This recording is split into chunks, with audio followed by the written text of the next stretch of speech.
ఈరోజు రాష్ట్రంలో అనేక అంశాలు ఈ గుంపు ప్రభుత్వం ఏర్పాటైన తర్వాత, అంటే తెలుగుదేశం, జనసేన, బీజేపీ కలిపి ఒక గుంపుగా ప్రభుత్వాన్ని ఏర్పాటు చేసిన తర్వాత గత 2 సంవత్సరాలుగా జరుగుతున్నటువంటి అనేక అవకతవకలు, అవినీతి కార్యక్రమాలు జనం అందరూ కూడా చూస్తున్నారు. ఈ రోజు డిఎస్సి గురించి ప్రత్యేకమైనటువంటి చర్చ జరుగుతుంది. అసెంబ్లీలో గౌరవనీయులు మంత్రివర్యులు లోకేష్ గారు, అలాగే ముఖ్యమంత్రి చంద్రబాబు గారు ఇద్దరు కూడా మా గురించి ప్రస్తావన చేస్తూ డిఎస్సిలో ఉన్నటువంటి కేటగిరీ వైజ్ లెక్కలు స్లైడ్ షో కూడా వేసి మరి చూపించారు. అయితే mister Lokesh, I'm questioning you directly.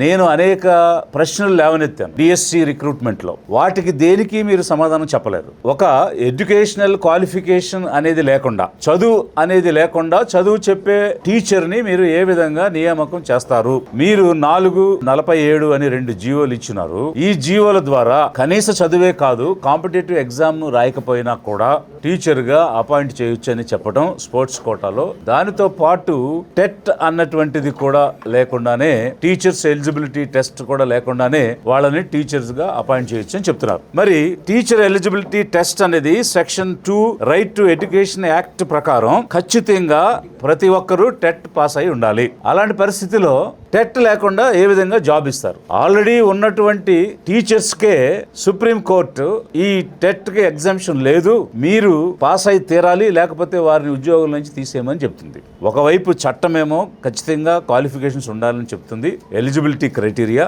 మరొక వైపు సుప్రీం కోర్టు దాన్ని నిర్ధారణ చేసింది. మరి అలాంటి సమయంలో మీరు ఒక జీవో ద్వారా ఏ క్వాలిఫికేషన్ లేకుండా టీచర్స్ గా ఎట్లా అపాయింట్ చేస్తారు? First fundamental question. Second question ఏంటంటే, జీవో అనేది ఇన్సబార్డినేట్ లెజిస్లేషన్ అని అంటాము. అంటే చట్టాలు తయారైతే చట్టాలకు అనుగుణంగా జీవోలు ఇవ్వడం అనేది జరుగుద్ది. మీరు పార్లమెంటు చేసిన చట్టం మీద ఒక జీవో ఇచ్చారు. కనీసం అసెంబ్లీ కూడా కాదు, పార్లమెంటు చేసిన చట్టాన్ని మీద అసెంబ్లీ చట్టం చేయడానికి అధికారం లేదు. అలాంటి అసెంబ్లీ చట్టాలు చేసి అసెంబ్లీ కూడా కాదని మీరు ఎగ్జిక్యూటివ్ గా ఒక జీవోని ఎలా ఇస్తారు? అంటే జీవో పార్లమెంటు చట్టం కంటే పైన ఉంటుందా? అదొక వైపు. రెండోది, సుప్రీం కోర్టు మీరు ఆగస్టు 31, 2028 లోపు ఇప్పుడున్నటువంటి టీచర్స్ అందరూ ఈ టీఈటీ పాస్ అవ్వకపోతే వారు కూడా అనర్హులని ప్రకటించింది. ఆల్రెడీ సంవత్సరాల కొలది ఉద్యోగాలు చేస్తున్న వాళ్ళే ఈ పరీక్ష పాస్ అవ్వకపోతే మీరు టీచర్స్ గా కొనసాగడానికి వీల్లేదని చెప్తే, కొత్తగా తీసుకునే వాళ్ళకి ఈ ఎలిజిబిలిటీ టెస్ట్ టీఈటీ లేకుండా ఏ విధంగా తీసుకుంటారు? Common sense. ప్రజలు కూడా ఆలోచించాలి ఈ అంశం. దీనికి అసలు ఎలాంటి సమాధానం అసెంబ్లీలో చెప్పలేదు. మీరు ఎడ్యుకేషనల్ క్వాలిఫికేషన్స్ ఎలా రిలాక్స్ చేశారంటే, ఇంటర్నేషనల్ గేమ్స్, ఒలింపిక్స్ తో పోటీ పడి మెడల్స్ తెచ్చిన వాళ్ళకి ఉదాహరణగా చెప్తున్నారు తప్ప, మీరు నిజంగా స్పోర్ట్స్ ని ఎంకరేజ్ చేయడానికి మేము ఈ ఎలిజిబిలిటీ క్రైటీరియాని రిలాక్స్ చేశామని చెప్తే గనక, మరి మీరిచ్చిన 447 జీవోలు, ఆ తర్వాత మళ్ళీ 23 అని జీవో ఇచ్చి మీకు కావలసిన వాళ్ళని, ఎలాంటి విద్యార్హతలు లేని వాళ్ళని, చదువు రాని వాళ్ళని చదువు చెప్పడానికి టీచర్స్ గా మీరు అపాయింట్ చేసేసిన తర్వాత ఆ 2 జీవోలు ఎందుకు మీరు విత్డ్రా చేశారు? ఆ 2 జీవోలకి మీరు ఎందుకు అమెండ్మెంట్ తెచ్చారు? అంటే ఇక మీదట జరిగే రిక్రూట్మెంట్స్ అన్నిటికీ మళ్ళీ చదువు ఉండాలి, టీఈటీ ఉండాలి, ఇతర సర్వీసెస్ లో కూడా ఉండాలని మీరు ఆ జీవోలో విత్డ్రా చేసినటువంటి జీవో, అంటే ఆ అమెండ్మెంట్ జీవోలో మళ్ళీ మీరు తెచ్చారు. అంటే మీ ఉద్దేశం ఏమిటి? బ్యాక్ డోర్ ద్వారా మీరు అనుకున్నటువంటి కొంతమందికి, విద్యార్హత లేని వారు, చదువు సంజలు లేని వాళ్ళకి ఒక 336 మంది, అంటే మిగిలినటువంటి వాళ్ళు పీఈటీలుగా అపాయింట్ అయ్యారు. పీఈటీలకు టీఈటీ లేకపోయినా పర్వాలేదు, టెట్ లేకపోయినా కూడా వాళ్ళని అపాయింట్ చేయొచ్చు. ఆ నెంబర్ మైనస్ చేసి మిగిలిన అదర్ టీచర్స్ 336 టీచర్స్ని చదువు లేకపోయినా కూడా మీరు ఇచ్చేశారు. బ్యాక్ డోర్ ద్వారా ఇచ్చిన తర్వాత వాళ్ళకి అపాయింట్మెంట్ ఇచ్చాక మళ్ళీ జీవో, మీరు ఏ జీవో ద్వారా అయితే చదువు సంజలు లేని వాళ్ళని టీచర్స్గా పెట్టారో ఆ జీవోల్ని మార్చి మళ్ళీ చదువు కావాలి, టీచర్ అవ్వాలంటే కొత్త జీవో తెచ్చారు. చాలా స్పష్టంగా కనిపిస్తుంది కదా మీ ఉద్దేశం. ప్రజలు క్లియర్గా, మీరు దొంగదారులు వెతికి చదువు సంజలు లేని వాళ్ళకి మీరు టీచర్స్గా పెట్టడం చేశారనేది క్లియర్గా అర్థమైపోయింది. వీటికి దేనికి మీరు సమాధానం చెప్పలేదు. ఇక్కడ నేను అడిగేటువంటి ప్రశ్న ఏంటంటే, ఈ గవర్నమెంట్ స్కూల్స్లో చదువుకునేది ఎవరు? ఎస్సీ, ఎస్టీ, ఓబీసీ, మైనారిటీ, పేద విద్యార్థులు, ఓసీలో పేద విద్యార్థులు. అంటే పేద విద్యార్థులు చదువుకునేటువంటి స్కూల్స్లోకి చదువు చెప్పడానికి చదువు రాని వాళ్ళని మీరు టీచర్స్గా వేశారు. అంటే వీళ్ళకి చదువు వచ్చినా రాకపోయినా పర్వాలేదు, వాళ్ళు చదివితే ఏంటి, చదవకపోతే ఏంటి, అదంత ముఖ్యమా వీళ్ళు ఎందుకు గవర్నమెంట్ స్కూల్స్లో చదువుతున్నారు?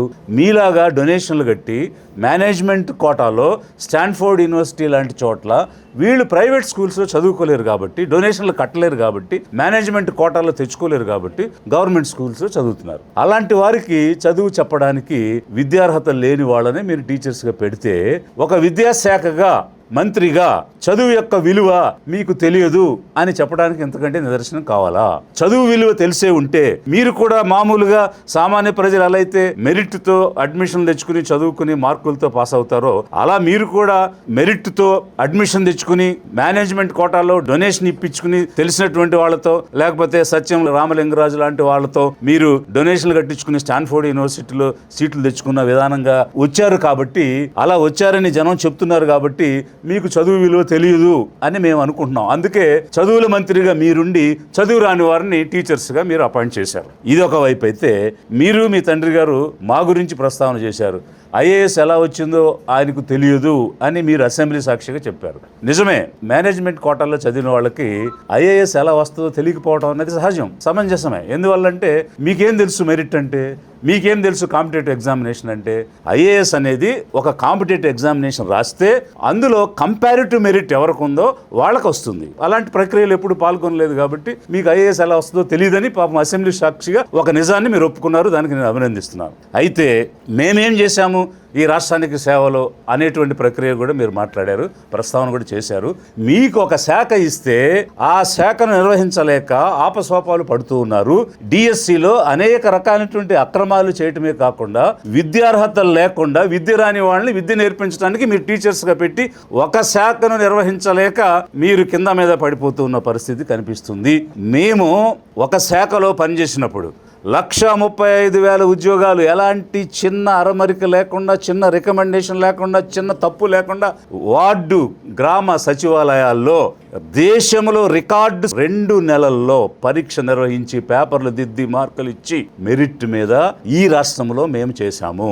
ఏ పబ్లిక్ సర్వీస్ కమిషన్ కూడా చేయలేదు. It is on record, you verify anywhere in this country. 28 రాష్ట్రాల్లో కానీ యూనియన్ టెరిటరీస్లో కానీ యూపీఎస్సీలో కానీ వెరిఫై చేయండి.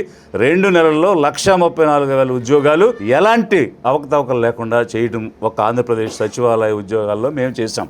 I am there. 15,000 సచివాలయాలు మున్సిపల్ వార్డుల్లో గ్రామాల్లో మేము ఏర్పాటు చేశాం. 26 జిల్లాలు, 13 జిల్లాలుగా ఉన్న ఆంధ్రప్రదేశ్ని ఒంటి చేత్తో ఒక్క కోర్టు కేసు లేకుండా, ఒక్క లిటిగేషన్ లేకుండా 26 జిల్లాలుగా స్మూత్గా చేశా. పక్కనున్న తెలంగాణలో 33 జిల్లాలు చేస్తే 300 కేసులు బండి అక్కడ. అలాంటిది ఏమీ లేకుండా ఈ రోజు ఇక్కడ మేము చేశాం. ఇవి నేను మచ్చుక్కు చెప్తున్నాను. మీ తండ్రి గారిని అడగండి నా మెరిట్ ఏంటో, మీ తండ్రి గారిని అడగండి నా ట్రాక్ రికార్డ్ ఏంటో. నేను ఫస్ట్ పోస్టింగ్లో అమలాపురంలో చేరగానే మొదటి 6 నెలల్లో కేవలం ఒక సబ్ డివిజన్ స్థాయి అధికారిని ముఖ్యమంత్రి మెచ్చుకోవటం సర్వీసులు ఎవరికి జరగలేదు, అది నాకే జరిగింది. అది ఎవరో తెలియదు, మీ నాన్నగారే చేశారు, మీ తండ్రి గారే చేశారు. నా మెరిట్ ఏంటో, నా ట్రాక్ రికార్డ్ ఏంటో you ask your father, he will tell. Chandrababu Naidu గారిని అడగండి, ఆయన చెప్తారు. ఈ రోజు మీరు మంత్రిగా ఉన్నారు, ఏమిటి మీ అర్హత, ఏమిటి మీ మెరిట్? వారసత్వం కాకుండా ఇంకేమైనా మీకు మెరిట్ ఉందా? ఎన్టీ రామారావుకి మనవడు, చంద్రబాబు నాయుడుకి కొడుకు తప్ప ఏ అర్హత ఉంది మీకు? ఏ అర్హతతో మీరు మినిస్టర్ అయ్యారు? మీరు ఎమ్మెల్యేగా ఓడిపోతే వారసత్వం అనే ఒక్క అర్హతతోనే కదా బ్యాక్ డోర్లో ఎమ్మెల్సీ ఇచ్చి మళ్ళీ మీకు మంత్రి పదవి ఇచ్చారు. మీరు గనక ఎన్టీ రామారావు మనవడు కాకుండా, చంద్రబాబు నాయుడు కొడుకు కాకుండా ఉంటే 2014-18 ప్రభుత్వంలో మంత్రి అయి ఉండేవారా? ఏం అర్హత ఉండి మీకు మంత్రి అయ్యారు? వారసత్వం ఒక్కటే కదా మీ అర్హత, అంతకు మించిన అర్హత ఏముంది మీకు? ఈ రోజు కూడా మీరు మంత్రిగా ఉన్నారంటే వారసత్వంతోనే కదా మీరు మంత్రి అయ్యారు. మీరు ఏమైనా స్వచ్ఛందంగా రాజకీయాల్లోకి వచ్చి ప్రజల్లో పోరాటాలు చేసి ప్రజల కోసం పనిచేసి ప్రజానాయకుడిగా వచ్చి ఆ విధంగా ఏమైనా రాష్ట్రంలో పనిచేయడానికి వచ్చిన వ్యక్తి ఏం కాదు కదా. ఒకవైపు మీరు మేనేజ్మెంట్ లో సీట్లు తెచ్చుకుని విదేశాల్లో చదవడం, ఇంకోవైపు వారసత్వం ద్వారా మీరు అర్హతలు సంపాదించి ఆ వారసత్వం ద్వారా రాజకీయాల పదవులు పొందటం, మళ్ళీ మీరు వీరు ఐఏఎస్ ఎలా అయ్యారో అని అసెంబ్లీలో మాట్లాడటం. మీది మేనేజ్మెంట్ అయితే మాది మెరిట్. మీ తండ్రి గారిని అడగండి మా ట్రాక్ రికార్డ్ ఏంటో చెప్తారు. ఇప్పుడు చెప్పాలంటే చాలా ఉంది. 30 సంవత్సరాలు చేసిన అనేక రకాలైనటువంటి సక్సెస్ స్టోరీస్ చాలా చెప్పొచ్చు, ఇది సమయం కాదు. You verify, you will come to know. మీరు ఇచ్చినటువంటి జియోస్, ఇన్సబార్డినేట్ లెజిస్లేషన్, అంటే చట్టానికి అంటే పైన ఉన్నవి కాదు, కనీసం మీ చుట్టూ ఉన్న ఐఏఎస్ ఆఫీసర్స్ అయినా అడగండి, చట్టం పైన మనం జీవోలు ఇవ్వచ్చా, అలా జీవోలు ఇచ్చి ఈ డిఎస్సిలో తప్పులు చేయొచ్చా, మీకు ఎలాగో తెలియదని చెప్పారు. కాబట్టి మీ చుట్టూ ఉన్న ఐఏఎస్ ఆఫీసర్ని అడిగి తెలుసుకోండి.